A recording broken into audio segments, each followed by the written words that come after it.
வைங்களேன், அப்படி ஒரு உருவம் சமைச்சா அந்த உருவத்துக்கு கண்ணு காது மூக்கெல்லாம் வைக்கணும் இல்லையா?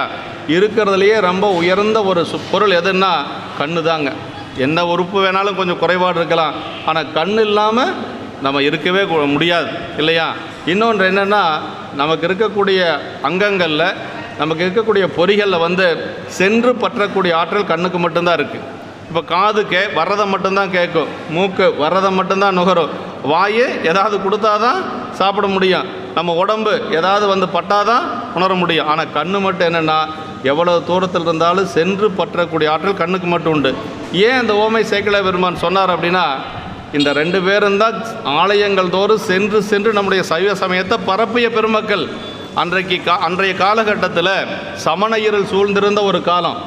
இவங்க 2 பேரும் தான் எல்லா ஆலயங்களும் சென்று சென்று சென்று சென்று முதல்ல சைவத்தை வளர்த்த பெருமக்கள் இவங்க. அதை சென்று சென்று